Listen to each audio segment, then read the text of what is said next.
Alrighty, for our automotive enthusiast friends and neighbors all around the great blue earth, it's time once again for another... a decennial episode of V8 Radio, Kevin. Decennial? Decennial, yes, sir. Decennial. Let me guess. End of the decade. Yeah, end of the decade. Sorry. I was going to try that. God darn it. I was actually going to think if the prefix of die meant end of some kind of double decade or bi-decade. Because we're getting into the 2020s. Right. Which I can't really believe. I know, right? Yeah. I'm pretty sure I got my computer all squared away on the Y2K thing. So finally, I am just about dialed in. I think I'm good there. And if you listening are familiar with this program, it's kind of a show about cars and stuff. But in the meantime, we like to launch each episode with a riveting trivia question, which is intended to, kind of let our listeners play along. You can play the at-home player game. We have several of those who do that on Facebook and like to shout out the answers along the way. It's kind of fun.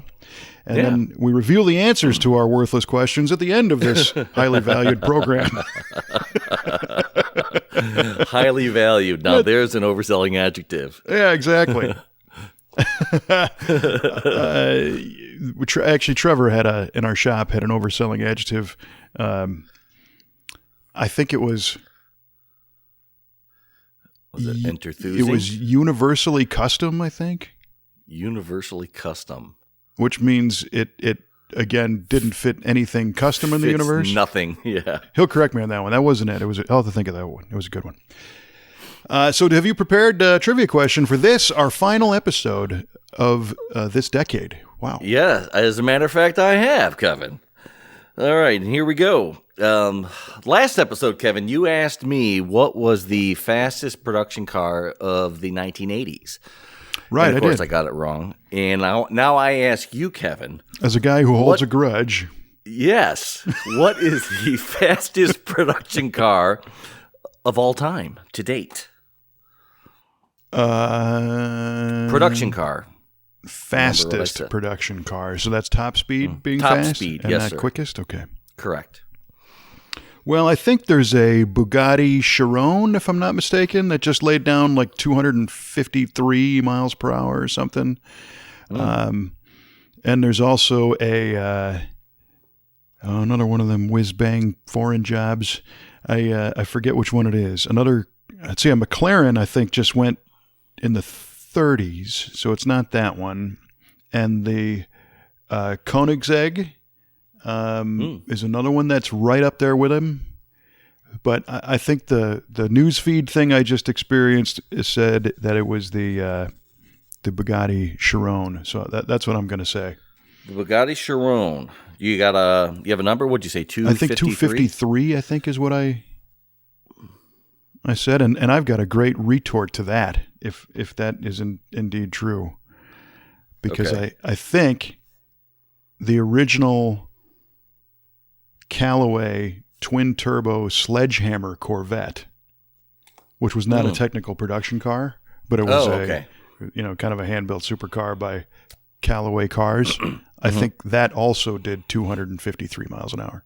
Wow, cool. But that was in 1989. So take that, Bugatti. Yeah, you dirty dogs. Well, I wasn't going to quite go that far. But okay. I don't know. I almost feel good about that one, which means I got it wrong.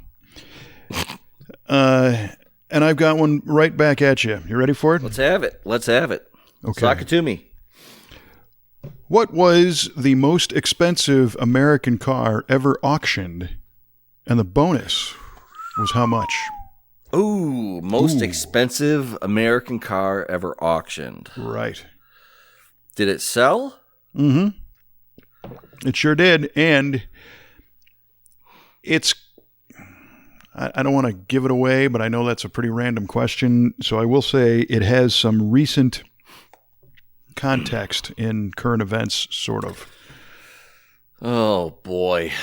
All right. Oh, man. He's a good old man there. Oh, man. Yeah. Well, let's see here. Okay, can you tell me when it was auctioned? When it's sold, yeah, I think so. That wouldn't constitute giving it away. No, not at all. I think it sold in 2016. Okay. If I'm not mistaken. And can you tell me which auction company ran it? All right, so you can look that up? Yeah, no. No, I'm not looking anything up. That's not what I do.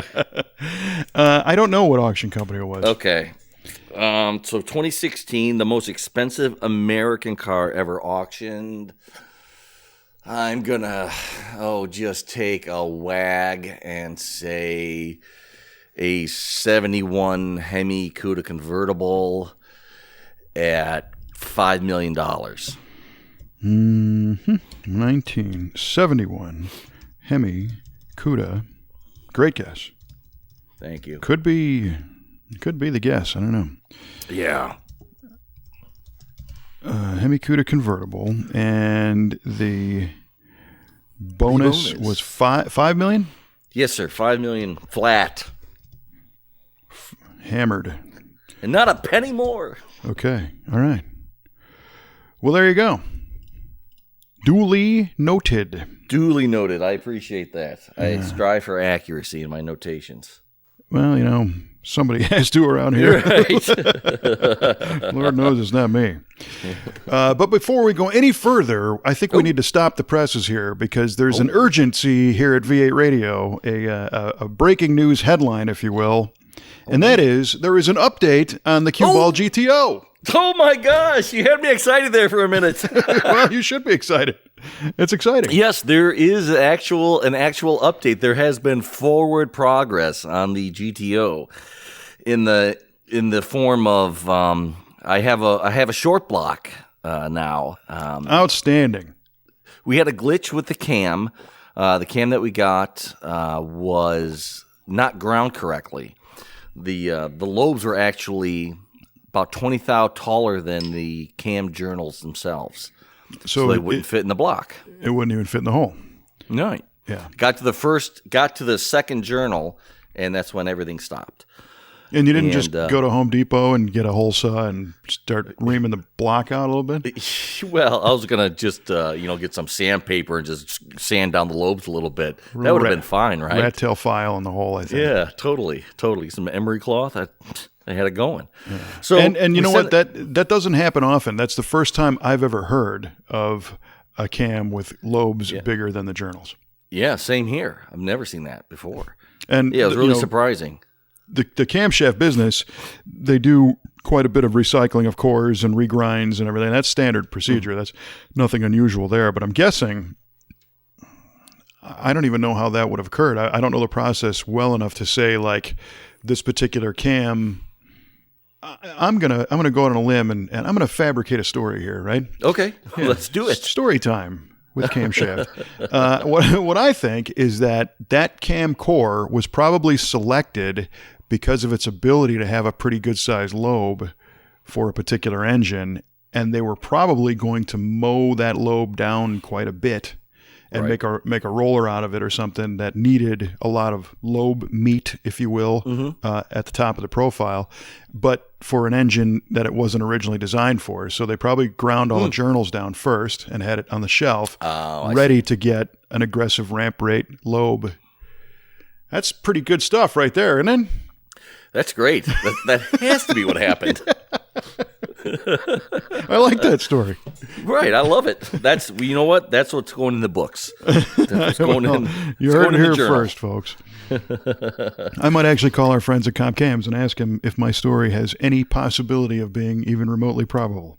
You should. That would be kind of interesting. I don't know if they would tell you the truth or not, but they will. They're always good for it. I mean, we've had a couple of weirdo cam. We had a cam come in one day that did not have any holes drilled in the end of it for a gear.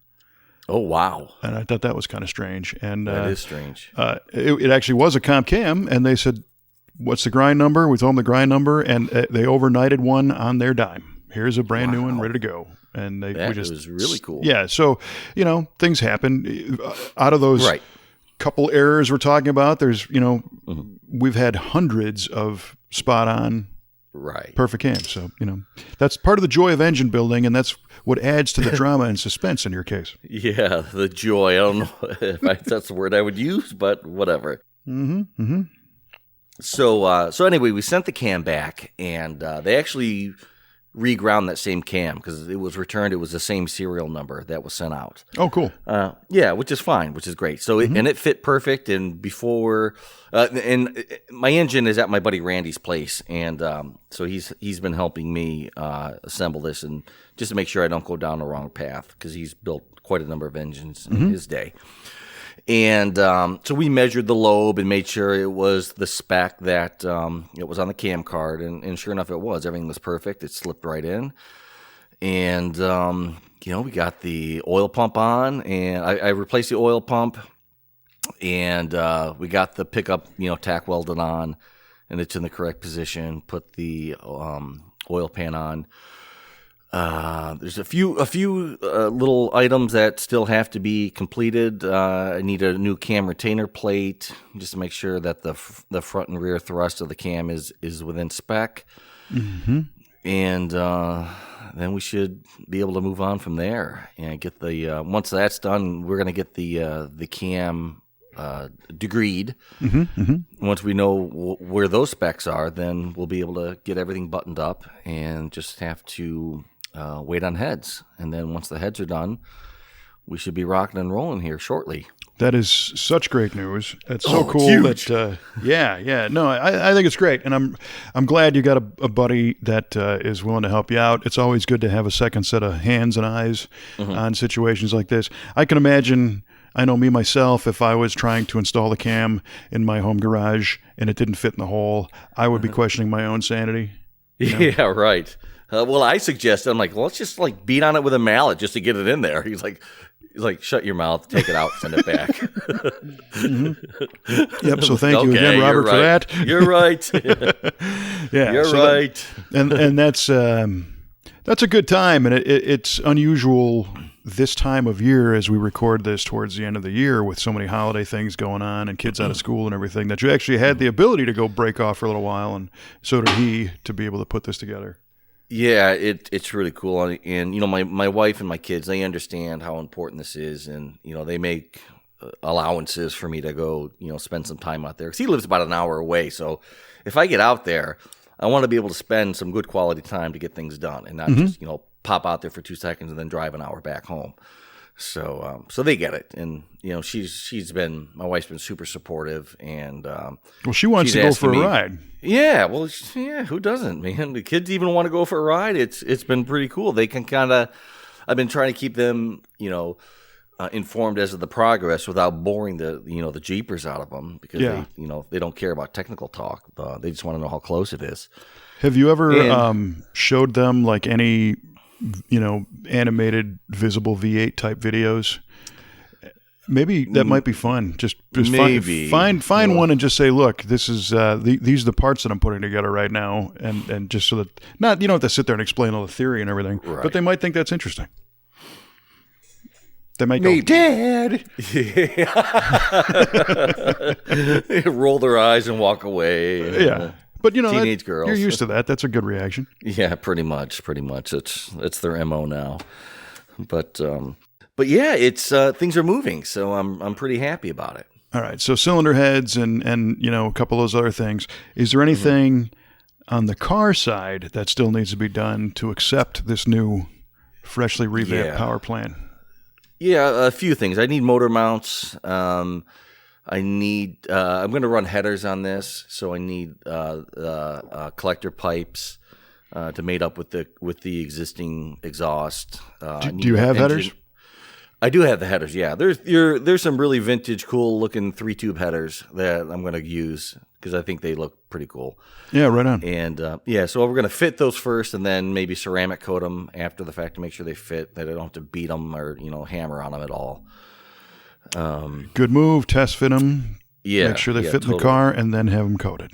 And then I need an engine underhood engine harness, and I got to rebuild my carburetor.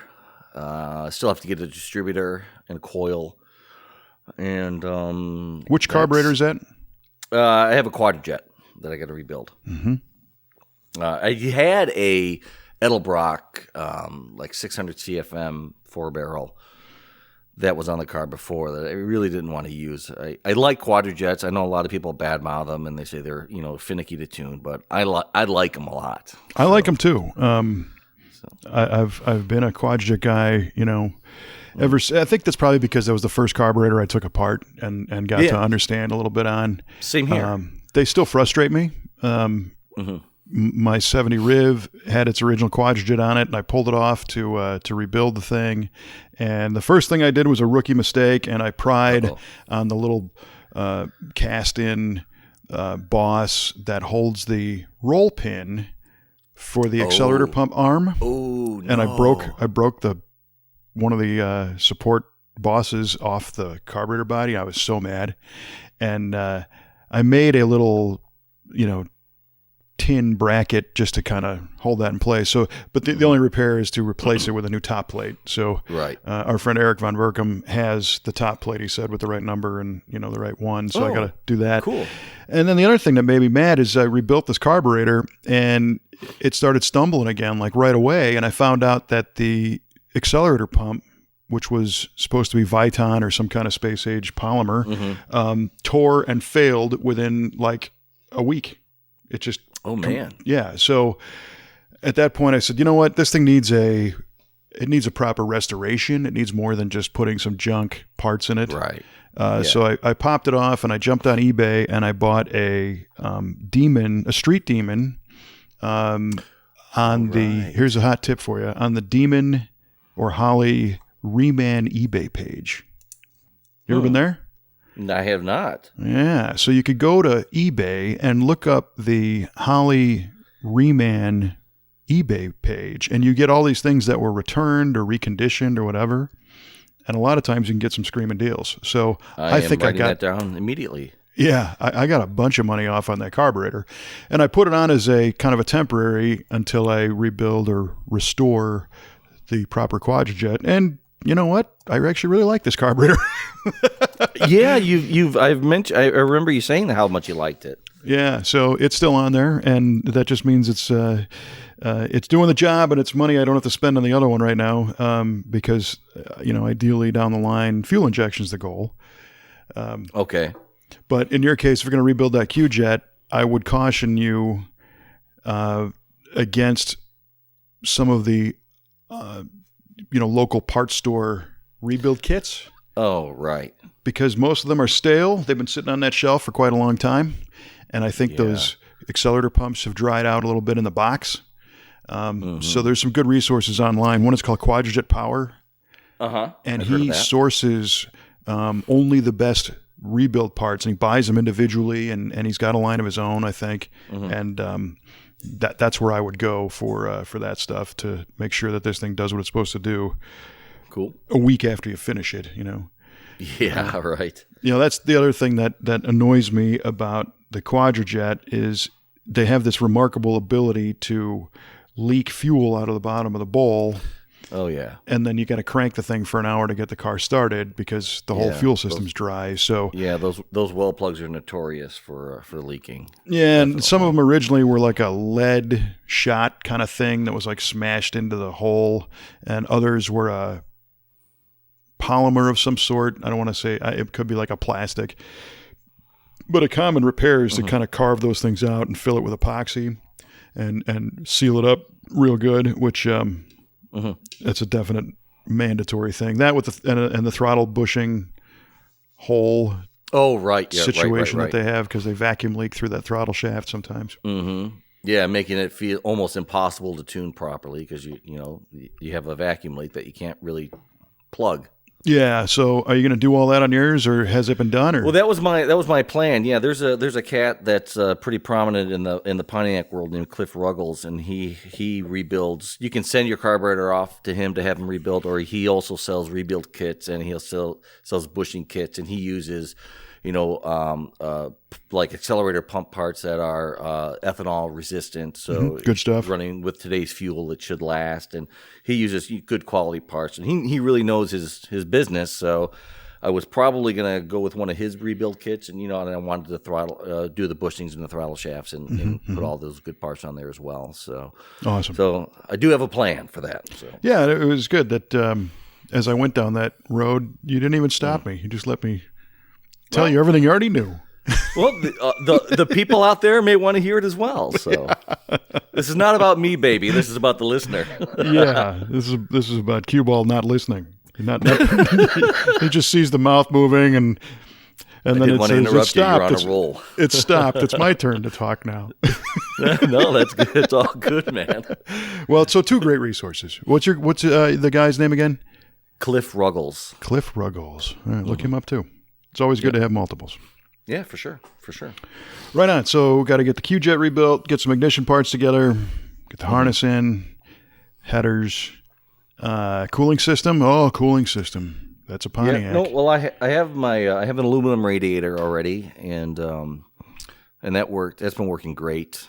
The water pump is the same water pump that I had. I mean, I didn't have overheating issues before. So well, you will now.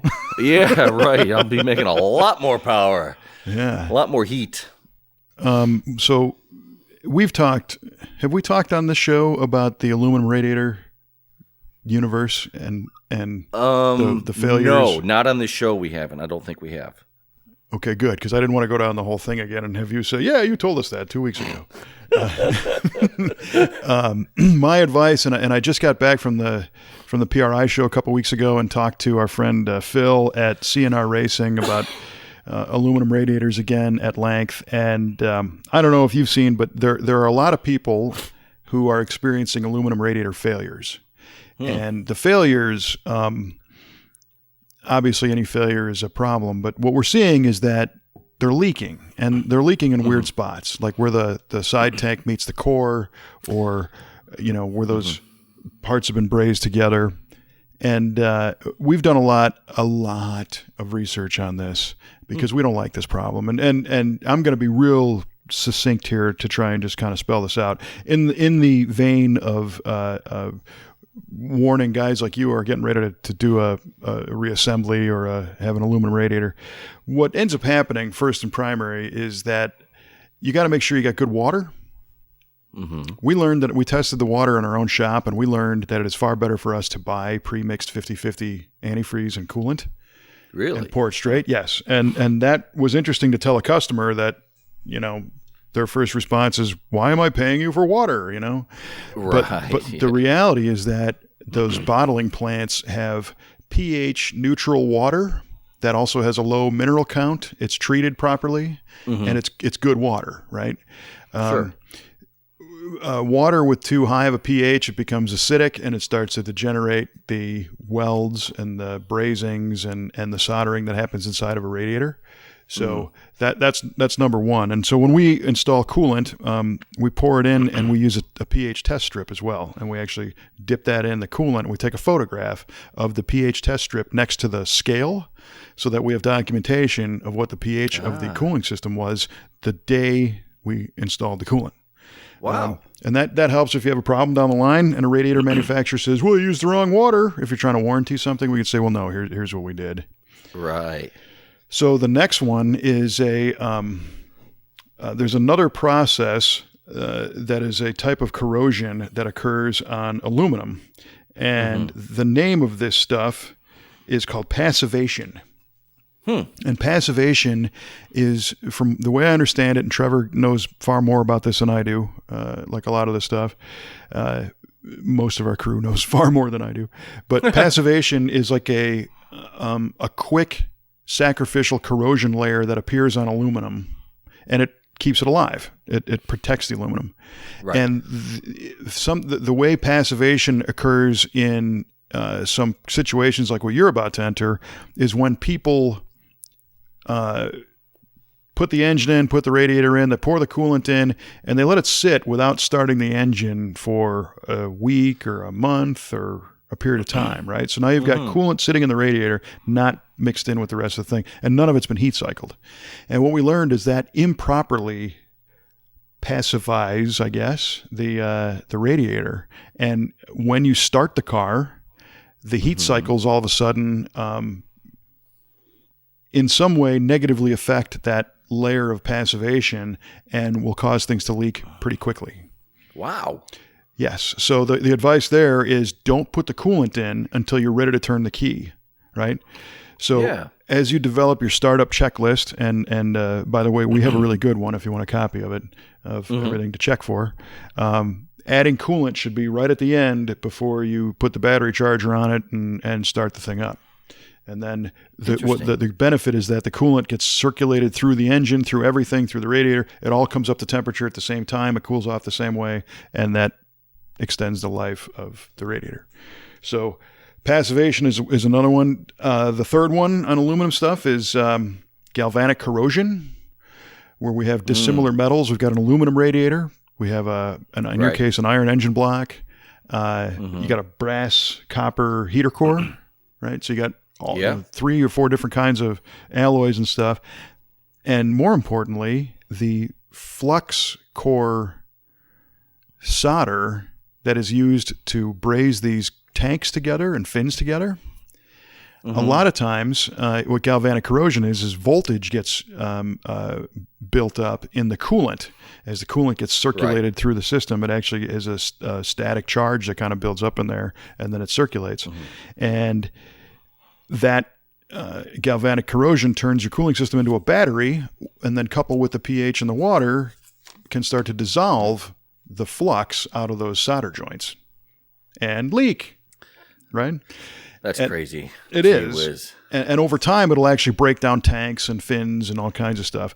So the way to check for that, and it's another thing that we do, is we put a voltmeter in the coolant, one lead and the coolant one on the positive side of the battery, and measure what the actual voltage rating is on the coolant itself. And this is dynamic. It's going to be different when it's running. Because that makes sense. Yep, electrical system's doing its thing. So the way to prevent all that is make sure you've got grounds absolutely everywhere. Overground your vehicle. That was in my mind. That makes total sense. That's crazy. Yeah, man. And also, I got to check with our latest research on methodology of mounting the radiator, because I'm pretty sure we want that radiator completely isolated from the heater core, right? So it doesn't conduct electricity through the core support. I'm sorry, the radiator core support. I said heater core. I meant the core support. And the other thing is that, so you put that on rubber mounts, which does 2 things. It allows the radiator to sit comfortably and not get twisted and strained.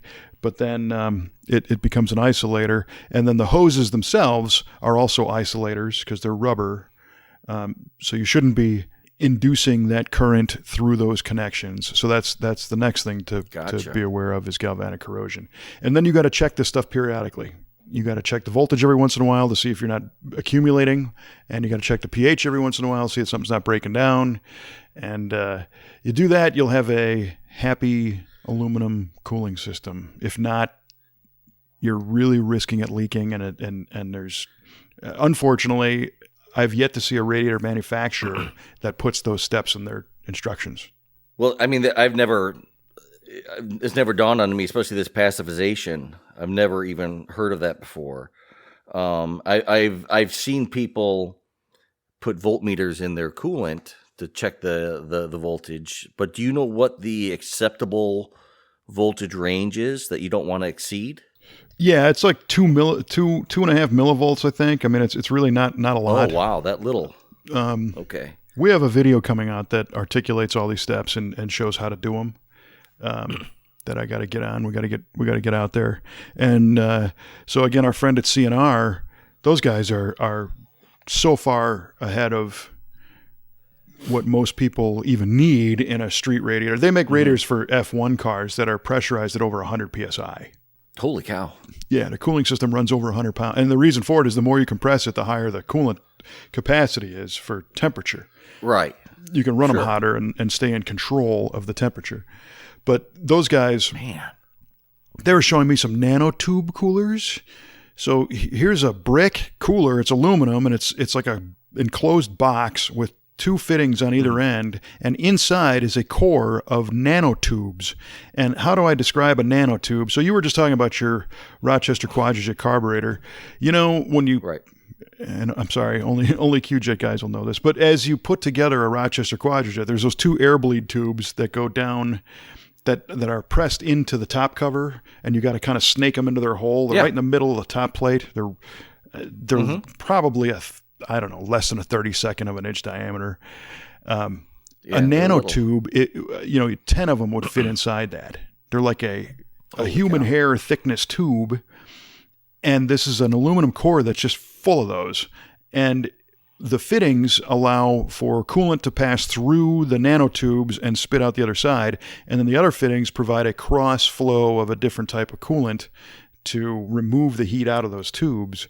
And what CNR is able to do is take a radiator device, now it could be an intercooler for a turbo system or something, and use these nanotubes that can pull far more heat out of it and shrink the whole package of the thing at the same time. So these guys got to be amazingly efficient. It is. It's ridiculous. Amazing. So when they tell me stuff, I tend to pay attention to it because I see what they're doing and they're legit. And Phil was telling us about that passivation, and he said that they're going to try and dial up their own instructions a little bit too, to make sure people pay attention to all this stuff. So yeah, that just blows my mind, man. Yeah, well, we had a car, a 71 C10. We did an LS swap on it, and the whole truck was basically original. It had original AC on it, and everything else. It was restored, but it was just eating radiators like quickly. Within a couple of months, all of a sudden the tank's leaking, and we replace it, and then the next one's doing the same thing. And that's what really kind of got us into it, because the radiator manufacturer straight up told us that we don't know what we're doing, and we're idiots, and the truck is toxic, and we just need to stop working on cars. And that sat well. Yeah, right. Sure, buddy. So, oh my gosh, we asked them. So, what do you need to know? What would have? Plus, this particular company said they had a lifetime warranty, and they warranted one radiator, and then they said no more ever again. And I said that's not lifetime, and they said it's at our discretion. And I said I get it. You don't want to be handing out radiators for everybody, but then don't say lifetime. So you get one. Duh.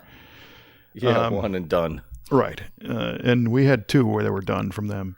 But we asked them, about what they needed, and we did our own research, and that really started to get us into this mode of preparing this information and having it available, so that if some customer of ours or anybody, me, have a problem down the road, we can go back and say, well, this is what it was doing, this is that. And if it is something that we did wrong, I'll eat it totally. And we ended up eating a bunch of radiators for this guy, but I think we finally got him figured out to where, with all these steps, we're in good shape. By golly, you're learning stuff all the time. PRI is a good thing. Yeah, it's funny how we actually eventually solved that particular one. We put a copper brass radiator back in it. Did you really? Yep, we put an original style radiator right back in the thing. It cools fine, and he will never have to even worry about that again. That's hysterical. Well, it's a thing. It would be kind of funny to get it back, to put an aluminum radiator back in it with all those steps, and see where the issue was. We had done most of those steps on him, and we were still having some problems. Oh, so really? At that point, we just said, look, he's not the customer that was, requesting an aluminum radiator, and a lot of times it made me start to think, so what's the benefit of an aluminum radiator, right? Well, in reality, a copper brass will cool about the same. It has a very similar efficiency. There is a weight factor. So if you took a copper brass and set it down on a scale, and you took an empty aluminum and set it on a scale, the aluminum is going to weigh a lot less. But there's also a packaging consideration. So aluminum is great because you can weld to it. You can weld brackets. You can make tabs and make a certain radiator fit a bunch of different applications. Whereas copper brass, it's a whole different skill set to be able to weld or braze to a tank on a radiator to mount it or whatever. So the racing guys were able to buy generic cores and then weld their own tanks and fabricate stuff, and boom, that's totally the solution. And of course, everything racing, is cool on the street. People think it's neat, so that's how it ended up there. You'll notice that if you pop the hood on your daily drive, what do you got, a Cruze, right? Your Chevy Cruze? Yeah, Chevy Cruze. Right. So you open the hood on the Cruze, you'll see the radiator has plastic tanks. Correct. And it's aluminum core. And the reason for that is they don't have any galvanic corrosion problems because it's isolated by a plastic tank. They don't even have those joints. Aha. Yeah. Because that was another one of our sense. questions. How come all these new cars aren't doing it? Interesting, man. Interesting stuff. So, it's funny. Sometimes this is, don't take this the wrong way. Sometimes I consider our listeners.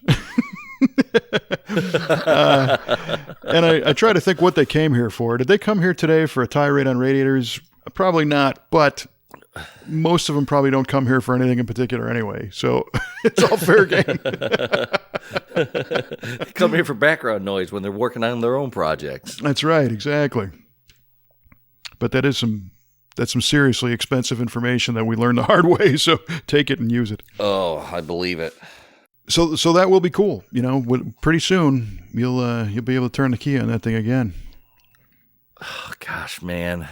Just the thought of it gets me all giddy.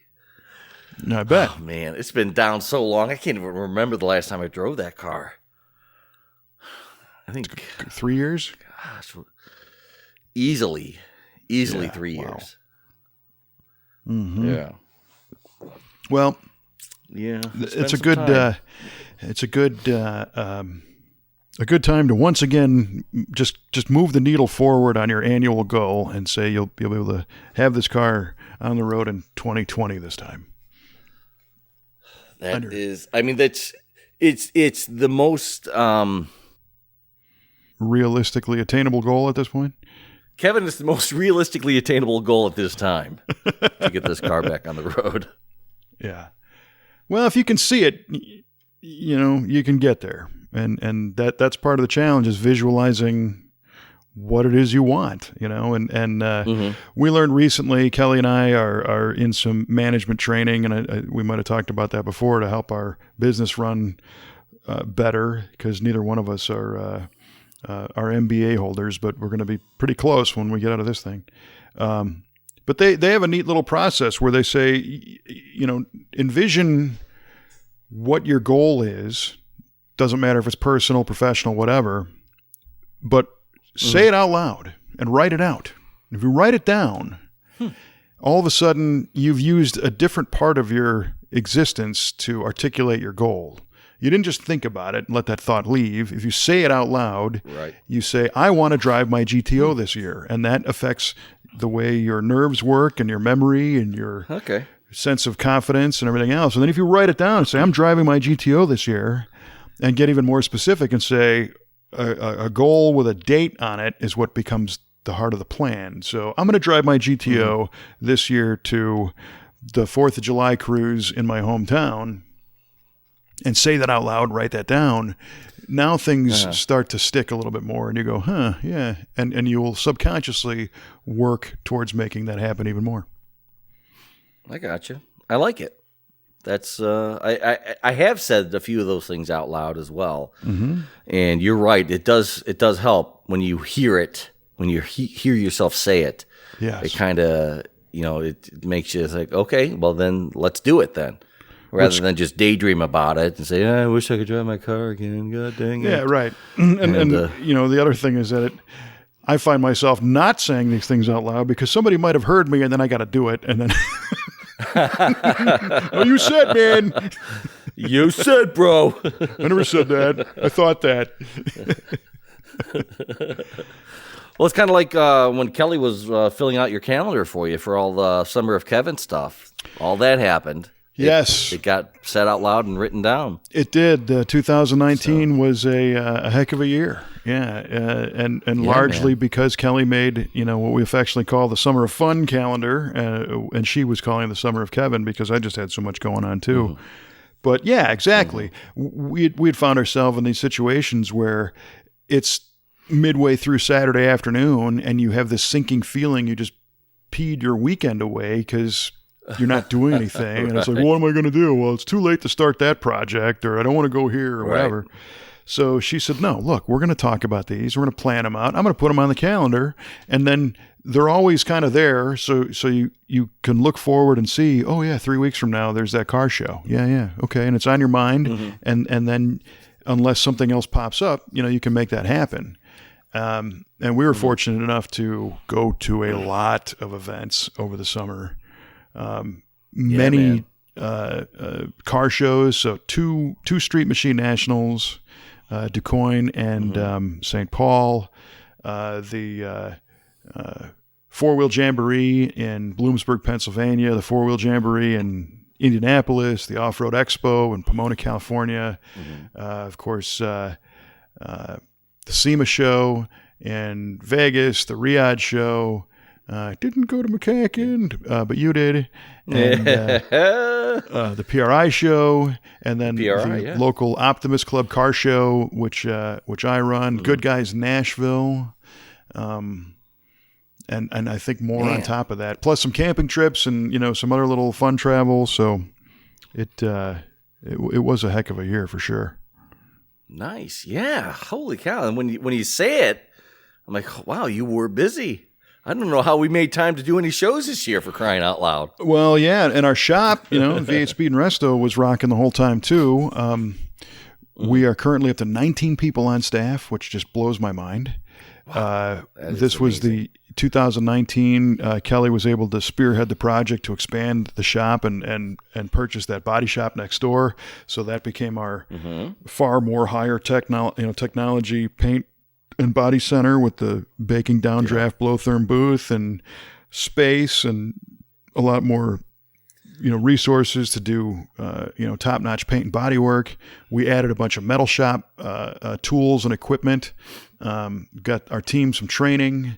Every one of our I think just about every one of our technicians definitely expanded their horizons along the way with some kind of project or process or education. So that's all super cool. We just added a customer relations individual to stay in better communication with our customers. And this is a very social business. As you and I do this, we're guys in the garage talking about cars, and that's what most people do. So I think it's important to share that time with customers that we're building cars for.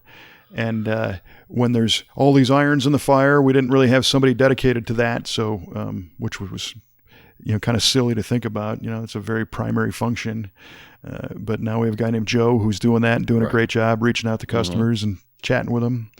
Right on. Built some great cars, won some, scored really well at McCacken and other cars and other events. And, it's just 19 was a lot, and I'm hoping 20 is even more. It is going to be more. Things are really firing on all cylinders with you guys. I've seen the progress over the course of a number of years, from building cars out of that shop at the farm. And then getting this place in Redbud, and then expanding into the shop next door, and really seeing it organize and come together and building a business, and you and Kelly evolving along with the business and the staff evolving along with it, and putting out an even better product, getting better equipment, being more efficient, and just growing in general. And it's neat to see that. Well, thank you. And I'm thinking of all the stuff that I missed. We added the interior shop, which was a huge step forward. The V8 TV online subscribers have gone up tremendously. The Muscle Car of the Week has gone up tremendously. A ton of other video projects in those realms. We're doing some more coming up. In fact, we had some good meetings at PRI with some companies that we like to work with that we're doing more video with. But, you're right. We're fortunate that we have been able to evolve and grow and get better at what we do and manage this thing better because I used to joke about it. I used to tell people we run a 3-ring circus, and today I think we run like a 10-ring. It's just nice. Yeah, we do things that a lot of typical businesses don't do. If you have an auto repair shop, you fix cars. Are you also running a video production business out of that? No. Are you, hosting events all over the country and stuff? No. It's great that we have these opportunities to be involved with our industry, but it takes evolution on our end to be able to do it, because there's no manual. It's like, here you go. Yeah, I mean, even I've been touched by some of that by you having me step in for you at the McCacken show, and even doing some voiceover work for some of your videos as well. Yes, which is fantastic, by the way. Thank you. Well, I'm so glad, and I guess that's an indicator of kind of where I've come from and where I've gone, because a few years ago I was far more of a control freak to allow anybody to do anything on the video stuff, except for myself and maybe, a couple of hired professionals.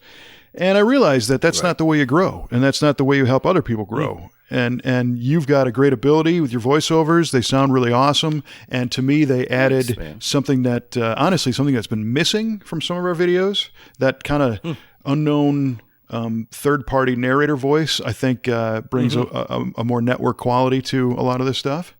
And you did a great job. And if you're listening to this, you can check Mike out in the latest video series we published on V8 TV of doing that LS3 and the Pontiac Trans Am. And I love the fact we made you talk about an LS and a Pontiac. I know, right? You got me. Got him. But no, it was really good. And we got a lot more for you coming. So I hope you like it. Well, luckily, I haven't gotten any hate mail from that. So, None. So that's good. Yeah. No. Not a word. I was waiting for some of your Pontiac Club guys to step in and say, hey, wait a minute. You sounded like you were smiling when you said LS3. Yeah, right. You sounded a little too agreeable about this whole thing. Yes.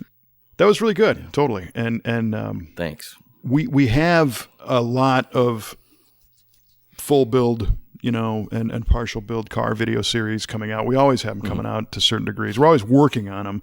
We don't release them as much as I'd like to, and that's kind of a goal for 2020 is to release more build videos. I've got probably six complete cars on the shelf right now that need to be edited down and getting out there. But I'm never one to brag about my own intelligence, because simple things escape me all the time. And one of our challenges has been, if you can imagine, you have a whole team of technicians working on a car, or working on different cars. If the customer walks in the front door of the shop, and either myself or Rod, our shop manager, or Joe, our customer relation guy, we speak with the customer and we say, tell me about the car. What do you got? Oh, well, I've got a 1970 Corvette, and I've had it for my whole life. And we learn as much as we can about them, and personally, because I like to hear those stories.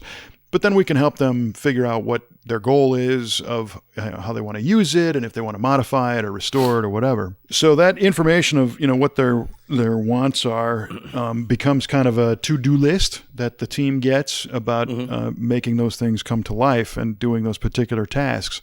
Well, a lot of times I've learned that our technicians, this might be Brett, who works back in the metal shop. He might be putting a quarter panel on a car and not really know anything about the car or the customer. He didn't have that conversation up front, Right. And he doesn't know that he knows it landed in his department to do some metal work, but he doesn't know what color it's going to be, or he doesn't know what engine it's going to be, kind of unless he asks or whatnot.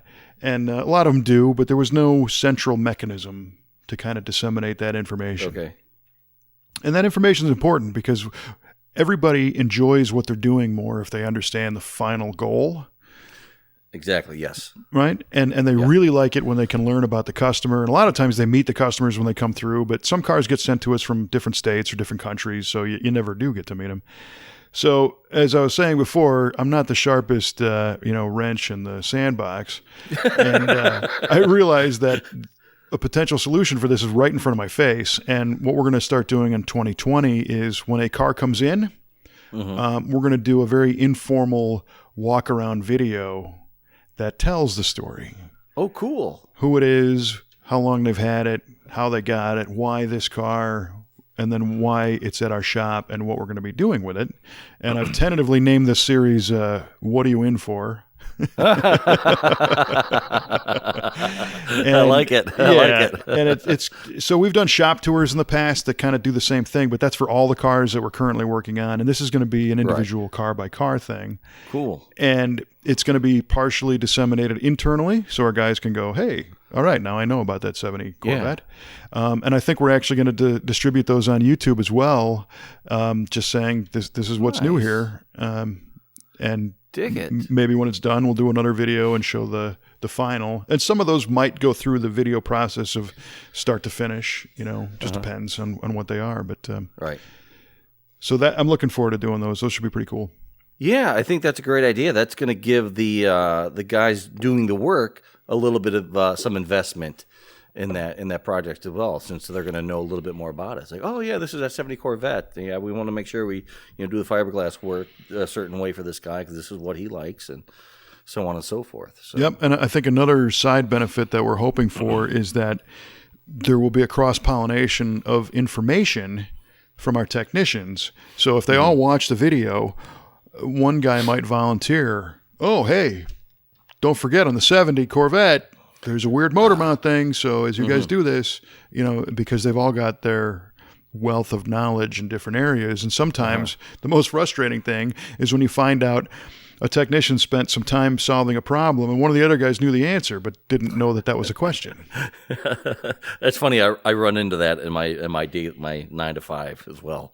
I bet. Where you get beat up with some issue. Oh, yeah, no, you got to go this and there and do that. Like, oh, well, thanks a lot for that. Right. Yeah. Now you tell me. Thanks for that an hour ago. Appreciate that. Yeah. Well, and along those same lines, another video goal that we're trying to get done for hopefully soon is about our process. We find ourselves telling the same story over and over again to potential customers when they ask questions like, well, what's involved with one of your paint jobs, right? And we have a document, a pictogram kind of thing that shows the layers of product that we use in the order that was supposed to help the technicians to, kind of keep them on track in the body shop so that, first level is epoxy. We do 2 coats and 2 different colors of epoxy. And somebody went, wait, you do two layers and 2 colors of epoxy. What's that all about? Why do it twice?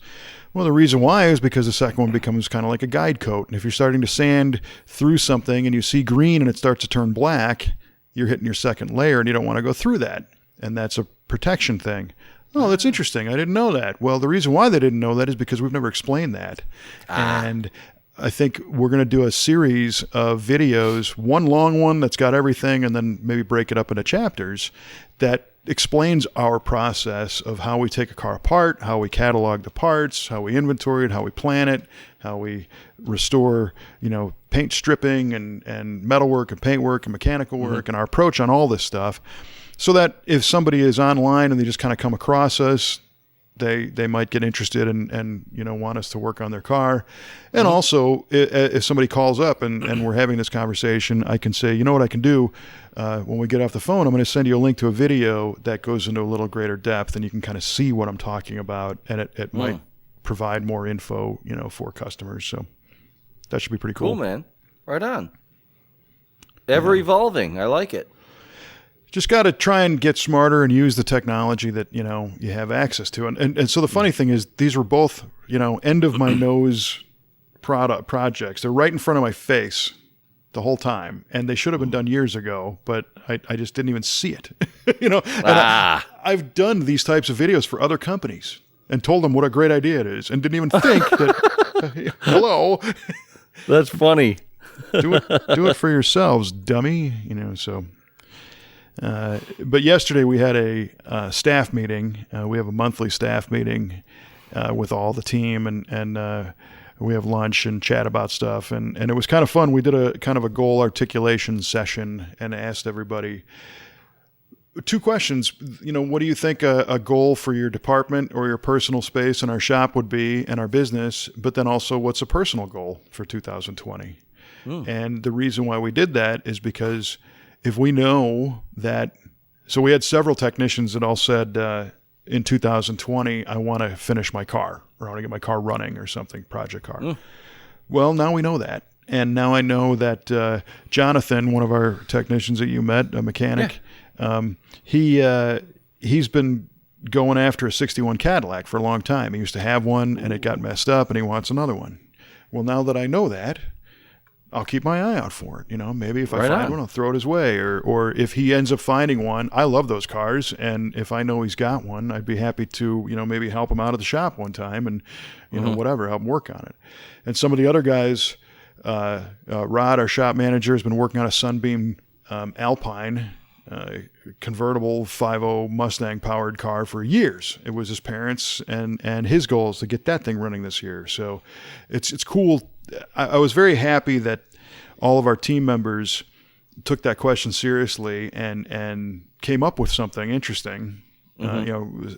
Jason Beebe, Sarge as we call him, he's kind of our premises guy.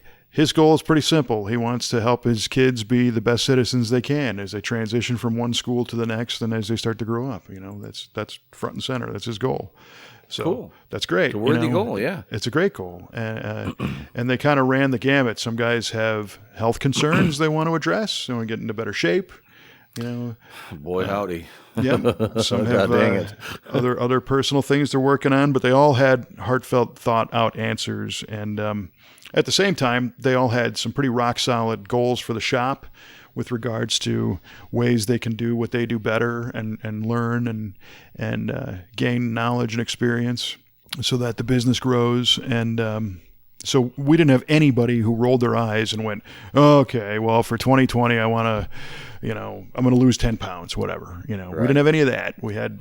That's good, man.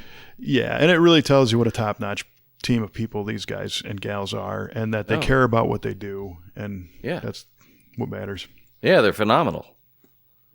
Yeah, they're the talent level there is unbelievable, and they're cool people. They're good people. So yeah, and this just turned into a giant commercial for the shop, but they deserve it. Yeah, they do deserve it. Every bit of it, for sure. So you're going to drive the GTO in 2020. My goal, out loud, Kevin, is to drive my GTO under its own power in 2020. My real goal is to be able to drive it on the Power Tour in 2020. So I got 6 months. Ooh. So that's it. There you go. You heard it here, folks. I want to at least do one leg of the Power Tour, at least one leg of the Power Tour in my GTO for 2020. And is the route conducive this year? I forgot where it's going. I think it is. Did they say where the 2020 route is? Oh, actually, I don't know. I'm sure it's been released. It usually is. Yeah. Let me see.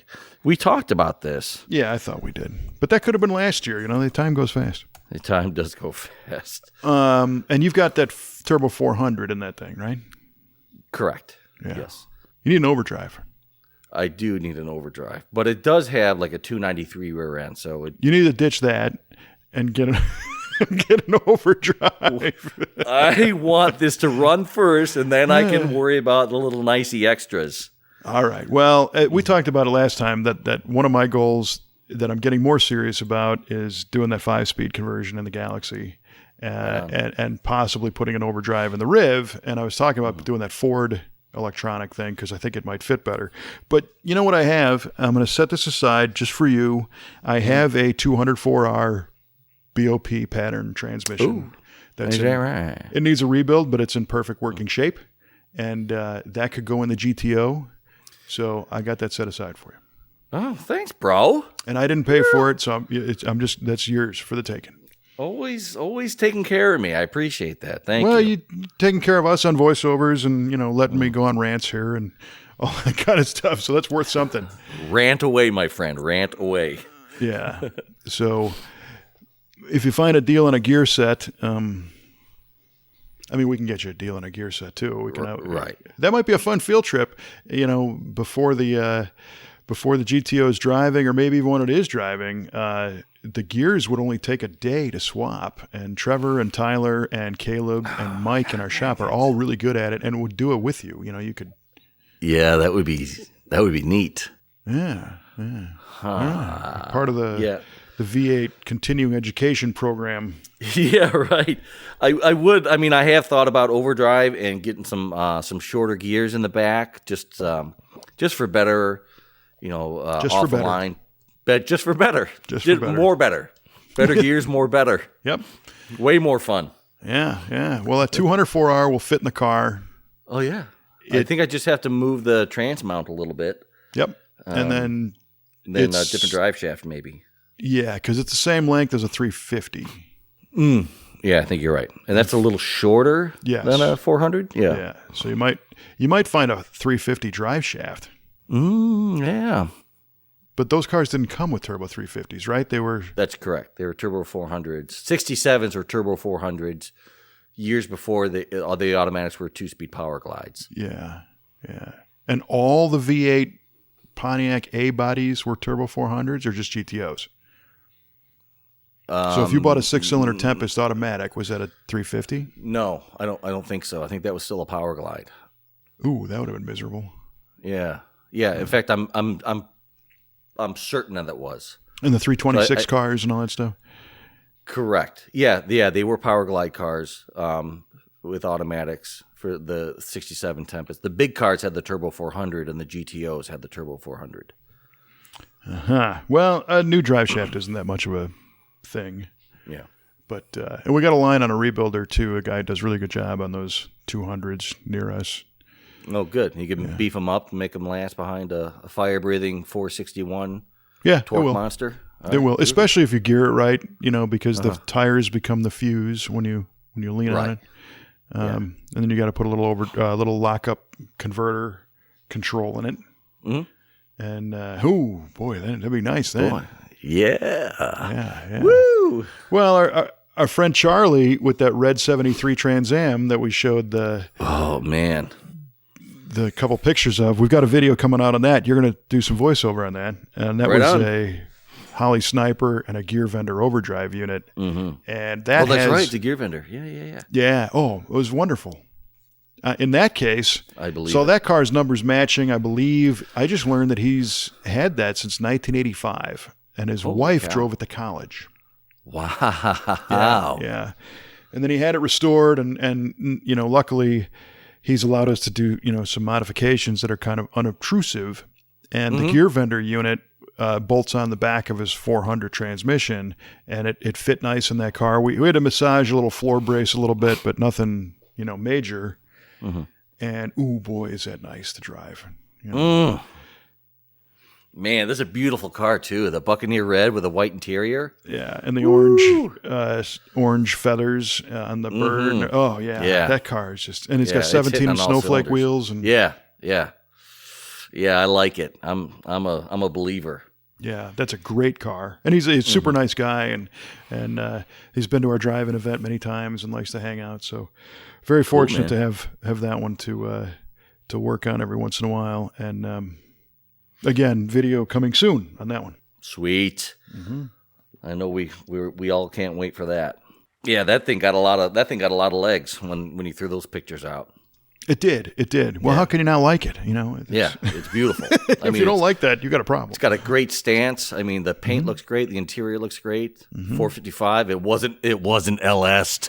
It was not an LS, and it's a Butler built motor, so it's 460 some cubes also, I believe, and a good cam in it, and makes a ton of power. And it's a win.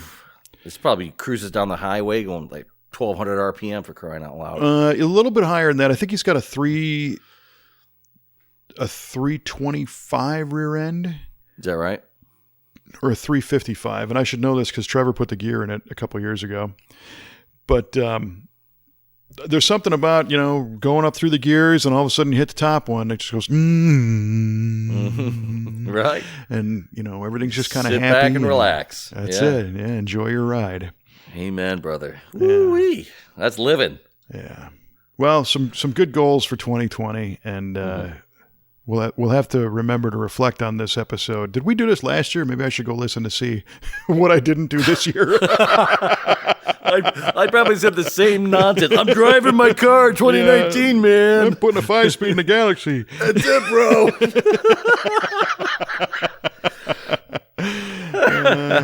That's awesome. Yeah.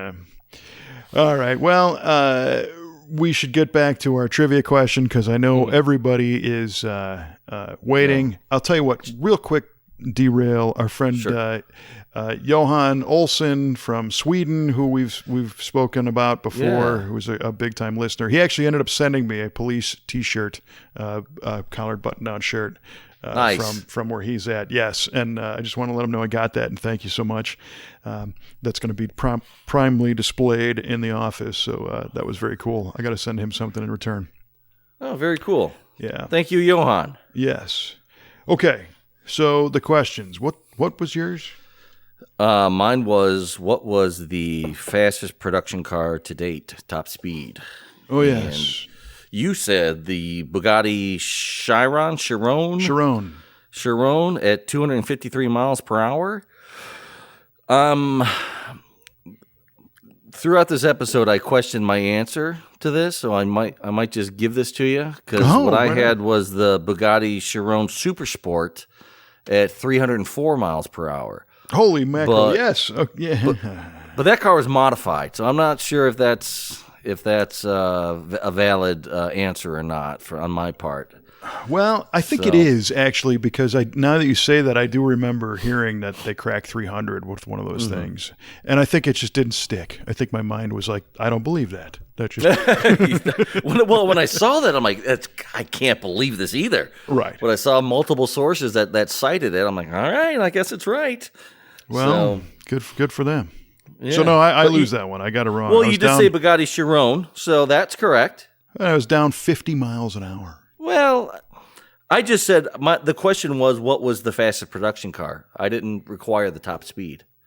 Well, you're right, and I almost think that the previous version, the Veyron, might have done 253. So yeah, may have. Yeah. No, I sucked at that one. So you're correct. Congratulations, sir. All right. Congratulations. Okay, my question to you was, what was the most expensive American car ever auctioned? And your response was a 1971 Hemi Cuda convertible at a flat $5 million cold, hard American dollars.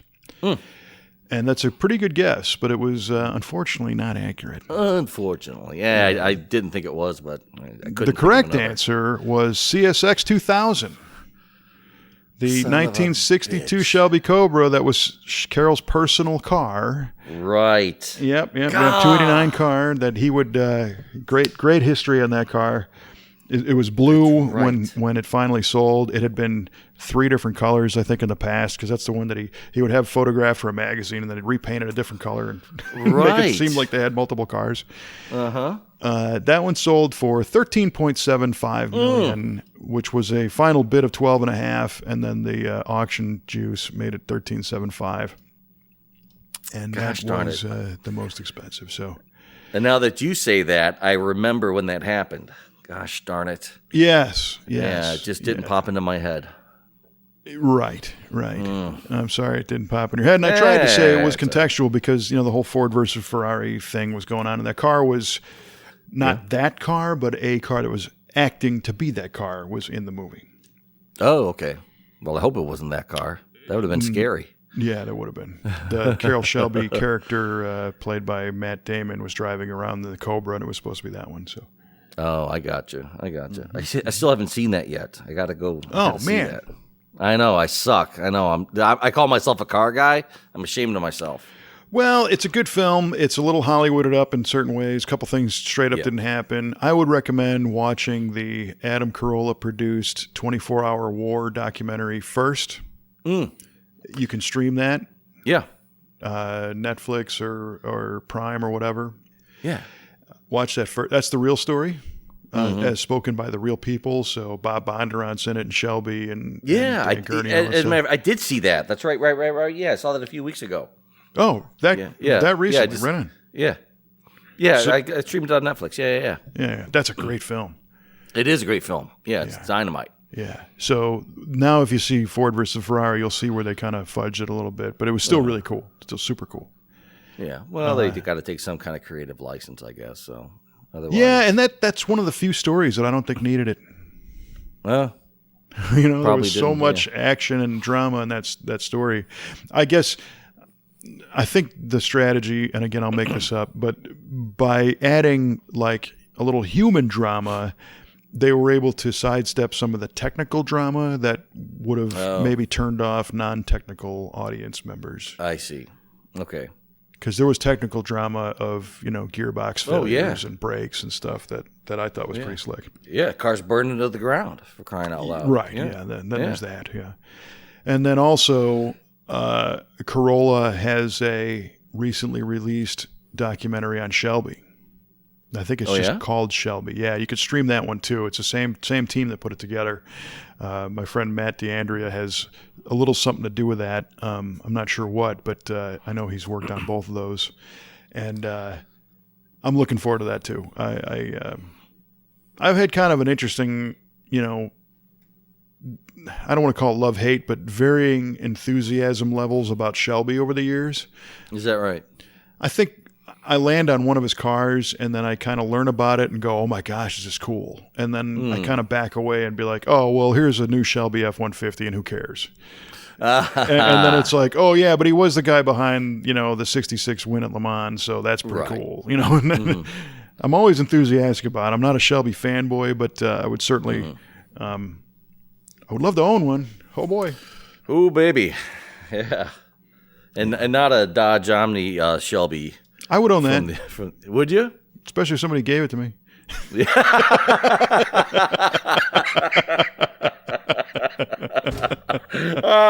Touche, sir. Touche. Well played. Well played. That was a double whammy. You dip back into a previous episode trivia question and topic. How about that? Yeah, very nice. All right. Well, I think that's about all I got. We'll wrap up the year on a high note with that one. Thanks again for your participation in this silly venture. It's a lot of fun. Enjoyed doing it. Dude, it's been great. I enjoyed every bit of it so far. So this has been phenomenal. Right on. Well, unfortunately for you listener, there's more where that came from.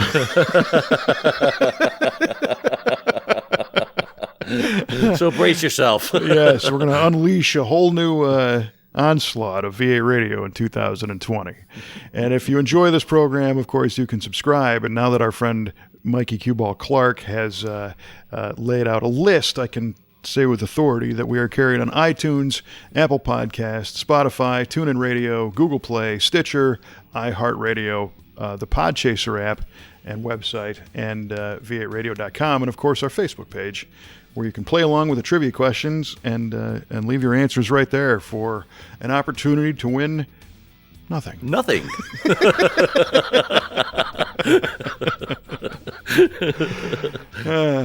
All right. And I think that's all I got, man. Likewise. Thank you. No, thank you. Yeah. And for all of us at V8 TV, V8 Speed and Resto, Muscle Car of the Week, and V8 Radio, I'm Kevin Oeste with Mike Cueball Clarke saying all the best in 2020 and keep the shiny side under 100.